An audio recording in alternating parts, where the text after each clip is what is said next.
Have we actually seen the last of Mahito? Let's talk about it. But if you're not caught up on the manga, spoiler warning. So this first question today comes to us from Lewis, and he wants to know, since Kenjaku absorbed Mahito at the end of Shibuya, wouldn't it be possible for Mahito to escape after Akotsu dealt with Kenjaku and all of the cursed spirits come bursting out? So that would work if Mahito still existed within Kenjaku, but he doesn't, because Kenjaku used his maximum Uzumaki, which consumes a cursed spirit and basically converts them into pure energy. And that's what he tried to do against Miwa. This is the same thing that Geto did against Akotsu at the end of Jujutsu Kaisen 0. And when you do that to a cursed spirit, it's gone forever. And the reason Kenjaku did that was to extract Mahito's idol transfiguration technique, which we learn is also a product of Uzumaki. So Kenjaku did that so that he could then use idol transfiguration to launch the Culling Games. So because of that, Mahito no longer exists, and so he wouldn't escape along with the rest of the cursed spirits. However, the cursed spirit of humanity will one day remanifest due to the fact that, negative emotions surrounding those things will one day collect to the point to create another disaster curse level spirit like Mahito. It just won't literally be Mahito. Keeping on the Kenjaku train, we got this question from Caden, who wants to know, what was Kenny and Sukuna's real plan and what was their binding vow? And did Kenny create Yuji to kind of skirt around the binding vow by creating a prison for Sukuna, hoping that he wouldn't have to fulfill whatever side of the binding vow he agreed to? Because it doesn't seem like Kenjaku would have had a plan for Sukuna going to Megami. So here's what I'll say. I disagree with the latter half, but we'll get to that. So the binding vow itself, I don't know. That's still one of the most interesting mysteries we have here.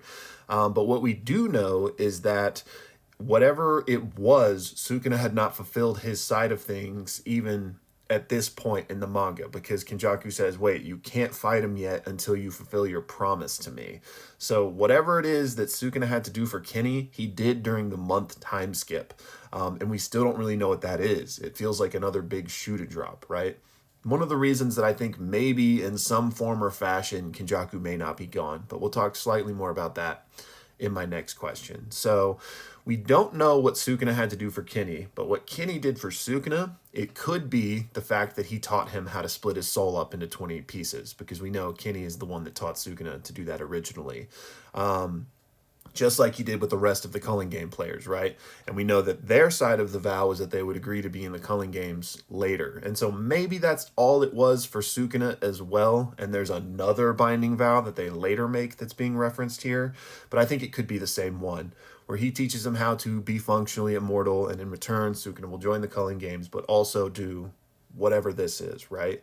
As far as what Kenjaku told Sukuna and what they knew, I'm sure they're not actually allies. They're allies of convenience where they're both helping each other out. We know that Sukuna doesn't really have friends, and the only reason he's protecting Kenjaku is because of this binding vow.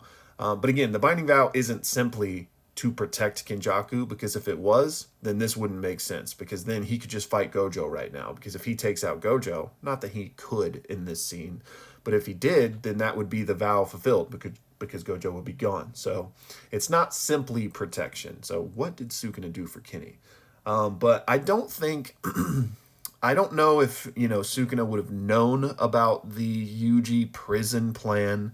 But even if he didn't, I don't think that was necessarily a betrayal from Kenjaku to get out of his side of the vow, because as we know, even here, Sukuna hadn't fulfilled his side. So he wouldn't have wanted to screw over Sukuna in that way, because he didn't get what he wanted yet. So especially knowing that, we know that he didn't want Yuji to be a prison for Sukuna, because he still needed Sukuna to fulfill his side of the deal.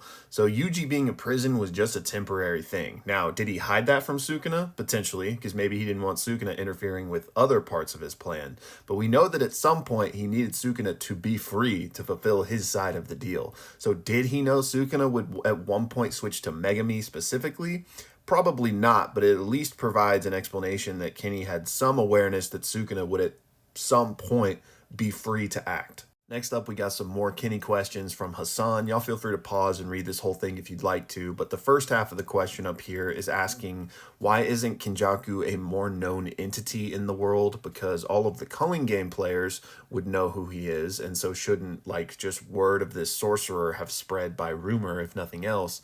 But then also Tengen knows who Kenjaku is. So I want to answer both of those separately. So as far as the culling game players, the thing you got to remember about that is that they became cursed objects and were functionally removed from the world for hundreds, if not 1,000+ years. So it's not as if they could have, like, been spreading information throughout their lives about Kenjaku, because basically as soon as they make the deal with him, they're gone. So they're not telling anybody, Only after they get reincarnated in the culling games could they have maybe mentioned something about it. But more on that in a second. But I just think that when Kenny made those deals with the culling game players, I don't think he had been like friends or acquaintances with them their whole lives or even a long time. I would imagine he would only approach them and make that deal and then pretty quickly turn them into a cursed object. So they wouldn't have had much time to go like talking about this weird sorcerer, right? Also, I bet there were binding vows involved to, don't tell anybody about who I am as part of, I just imagine Kenjaku's not dumb, right? And part of his whole strength of his ability is being able to kind of blend into the shadows and have people not know who he is if he's in a new body. So I just would assume he would be smart with that type of information, and, loose lips sink ships. So Tengen, however, that one's interesting because Tengen, there's a lot of big questions about Tengen. Like, this is why we need the Heian era flashback, right? Because what is this connection between Sukuna, Tengen, and Kenjaku? They all knew each other, and why didn't Tengen be more forthright with information that could have clearly helped people out? I don't know. Will we get clarity on this? Hopefully, but there's some really interesting stuff about Tengen that I don't have a good answer for. Like, it would have been nice if Tengen had told us some more. And then your second question down here is about Kenjaku potentially coming back. And I've made a few videos about this back when it first happened, when, Akotsu set off with his head. So I think it's possible. I don't think it's like definite or anything. Kenjaku could just be gone. The role could be done with in the story, but I would not be surprised in the least if he came back somehow, whether it's in a new body, whether it's like kind of a spiritual manifestation within the merger or something. I don't know what it could be, but I wouldn't be surprised at all because there's so many options for it, right? That binding vow we were talking about earlier. What did Sukuna do for Kenjaku? Could he have split himself similarly to Sukuna?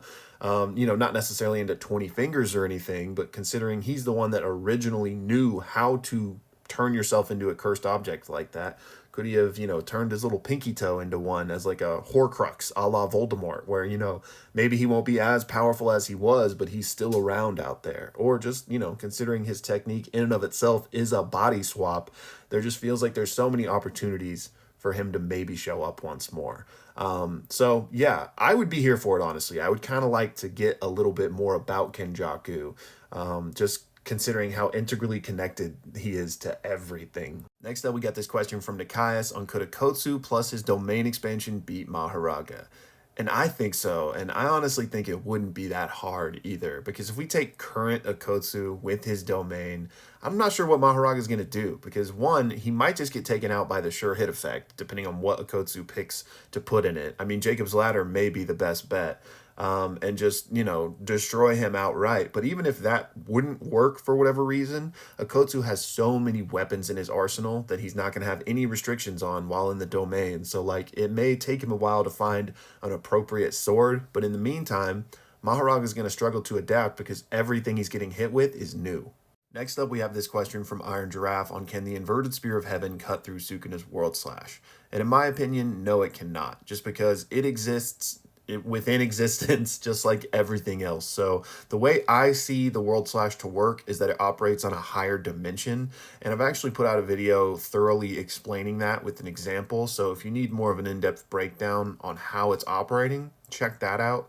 But the way the world slash works is it basically ignores everything in existence by cutting it in its entirety, right? This is how it bypassed infinity. So by that same logic, I think it would bypass the properties of the inverted spear. And finally, from Zachariah, why is Sukuna happy to fight Maki but mad to fight Yuji? He's happy to fight Maki because her heavenly restriction represents an alternate path and he wants to prove Jujutsu is better. And he hates Yuji because he hates Yuji. Not only was he a prison, but he represents the opposite of everything Sukuna stands for, and he's his nephew.